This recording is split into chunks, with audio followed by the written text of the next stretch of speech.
Doctor గారు గంగయ్యలు అడుగుతున్నారు, మా పాపకి ఇంకా నా పాలే పడుతున్నాము. అయితే నా సమస్య ఏంటంటే పాపకి పాలు పట్టిన తర్వాత పాపకి త్రెంపులు రావడం లేదు. పాలు తాగిన తర్వాత భుజం మీద వేసుకొని తట్టినా కూడా బిడ్డకి త్రెంపులు రావడం లేదు. పాలు తాగిన తర్వాత పిల్లల వీపు మీద తడితే త్రెంపులు రావాలని మా పెద్దవాళ్ళు అంటున్నారు. ఇదేమైనా అనారోగ్య సమస్య? డాక్టర్ని కలవాల్సిన అవసరం ఉందా? సలహా ఇవ్వండి అని అడుగుతున్నారు.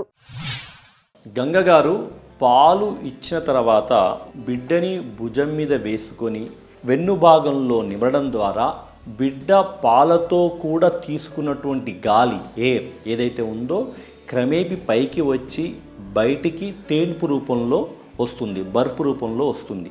కానీ అది కంపల్సరీ శబ్దం చేస్తూనే రావాలని, తేన్పే ఉండాలని ఖచ్చితమైనటువంటిది ఏమీ లేదు. తేన్పు రానంత మాత్రాన మీరు కంగారు పడాల్సిన అవసరం లేదు.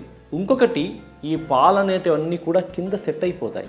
ఎందుకంటే అన్నం పోయేటువంటి గొట్టానికి జీర్ణాశయానికి మధ్య ఉండే కండరం వదులుగా ఉండడం ద్వారా బిడ్డని కనుక మీరు కింద పడుకోబెడితే వెంటనే పాలు వస్తాయి. పెరుగు లాంటి పాలు లాంటి వాంతులు అంటాము.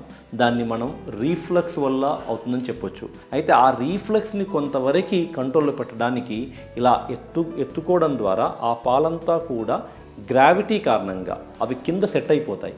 కింద సెట్ అయిన కారణంగా ఆ అయ్యేటువంటి ఆ పెరుగు పాలు లాంటి వాంతుల తీవ్రత కూడా తగ్గుతుంది. కాబట్టి మీరు తేన్పు వచ్చినా రాకున్నా కంపల్సరీ ఇలా అప్రైట్గా పెట్టుకోండి. తేన్పు రానంత మాత్రాన అది అనారోగ్యమని ఏమాత్రం కాదు.